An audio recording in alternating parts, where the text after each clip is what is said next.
Bismillahirrahmanirrahim. Assalamualaikum warahmatullahi wabarakatuh. Alhamdulillahi rabbil alamin. Wassalatu wassalamu ala ashrafil anbiya'i wal mursalin wa ala alihi wa sahbihi ajma'in, amma ba'du. Yang saya hormati Bapak dosen pengampu Bapak Muhammad Iqbal Muin, LCMA. Adapun judul presentasi saya yaitu hadis pertama, segala perbuatan tergantung niatnya. Baiklah, perkenalkan, nama saya Zahwa Aulia Putri. Saya dari Fakultas Dakwah dan Komunikasi, Prodi Manajemen Dakwah semester 1. Baiklah teman-teman, masuklah pembahasan materi. Yang pertama, pengertian niat. Yang kedua, dalil tentang niat. Yang ketiga, penjelasan hadis tentang niat. Keempat, intisari hadis dalam niat. Dan yang kelima, kuis hadis dalam niat.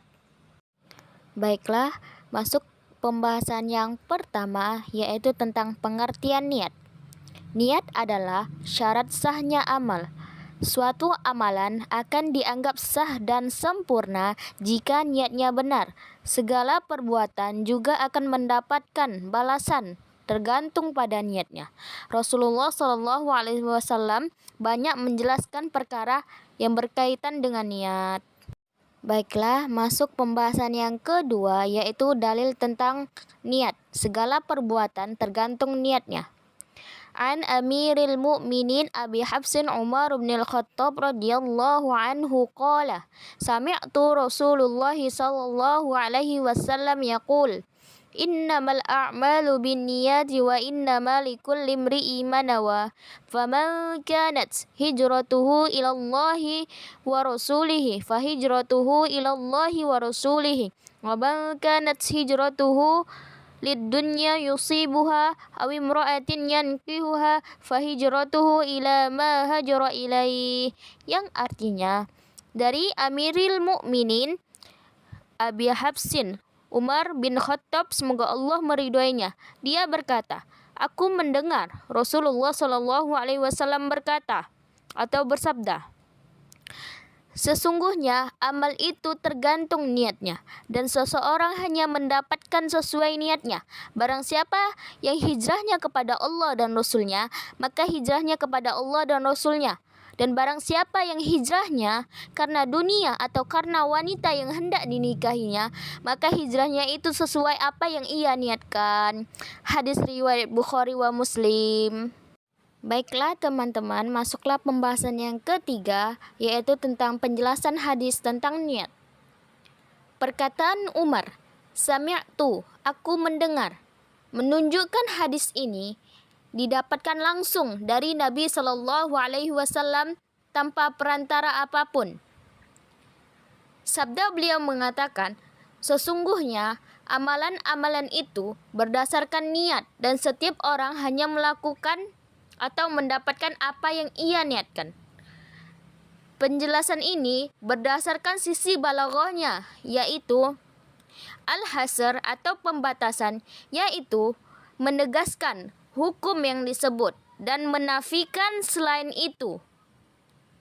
Kata yang digunakan untuk al-hasr atau pembatasan adalah nama, karena kata ini menunjukkan pembatasan. Jika Anda bilang Zaid berdiri, kata-kata ini bukan membatasi. Sementara jika Anda bilang Zaid hanya berdiri, kata-kata ini membatasi, yaitu Zaid hanya berdiri saja.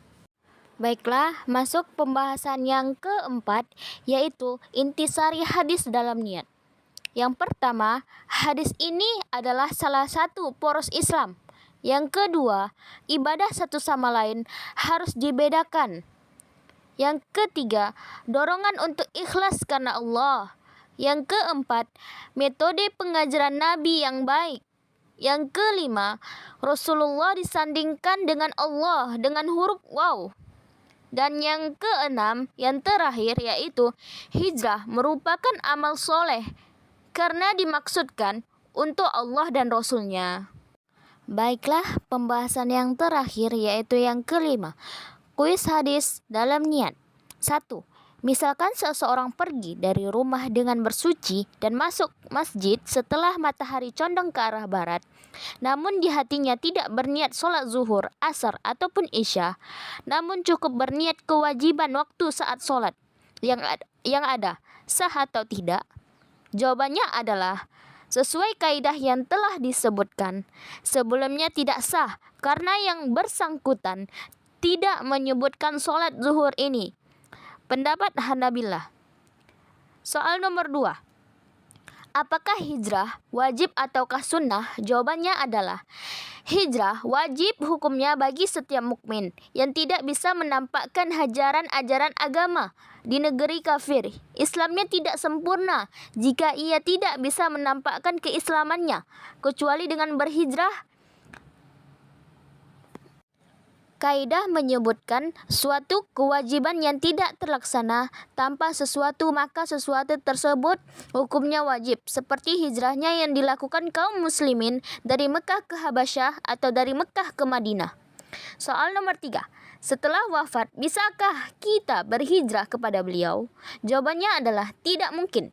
Jika yang dimaksud adalah berhijrah pada sosok beliau, karena jasad beliau sudah berada di tanah. Namun jika yang dimaksud adalah berhijrah menuju sunnah dan syariat beliau, ini memang dianjurkan, semisalnya pergi ke suatu negeri demi membela syariat Rasul Shallallahu Alaihi Wasallam.